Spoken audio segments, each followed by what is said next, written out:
అతడు సినిమాలో బ్రహ్మానందం చెప్పినట్టు నాలెడ్జ్ ఈస్ డివైన్. ఎంత తాగితే అంత బలం అన్నమాట. అలా మనం డ్రగ్స్ ఏవి పడితే అవి వాడొద్దు, ఏవి పడితే అవి తీసుకోవద్దు. I'm doctor S Srikanth Raju, senior consultant vascular endovascular surgeon, food care specialist. మనోళ్ళ క్రియేటివిటీ ఎలా ఉంటుందంటే ఇనీషియల్గా ఇప్పుడు ఈ ఒజాంపిక్ కావచ్చు, మంజరా కావచ్చు, లేదా అంతకంటే ముందు డయాబెటిక్ డ్రగ్ మనకు మెట్ఫార్మిన్ వచ్చేది, వీటికి కావచ్చు. వీటి సైడ్ ఎఫెక్ట్ ఏంటిది? Weight loss. కానీ ఇప్పుడు ఏమైపోయింది, ఆ సైడ్ ఎఫెక్ట్నే మెయిన్ ట్రీట్మెంట్గా తీసుకుంటాం.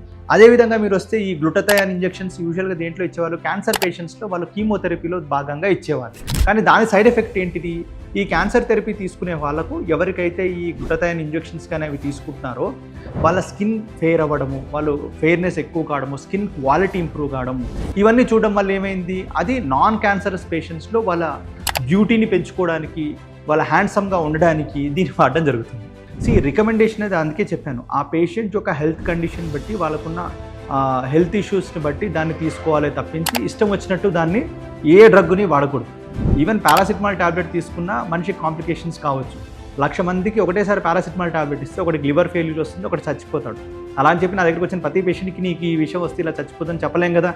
అదేవిధంగా ఏ డ్రగ్ వాడాలన్నా కానీ అది ఒక మెడికల్ ప్రొఫెషనల్ సారథ్యంలో తీసుకుంటే ఏ ఇబ్బందులున్నా వాళ్ళు ట్యాకిల్ చేయడానికి, ఈ పేషెంట్కి ఇది ప్రిస్క్రైబ్ చేయవచ్చా లేదా అని చూడడానికి అవకాశం ఉంటుంది. I will see you in the next video.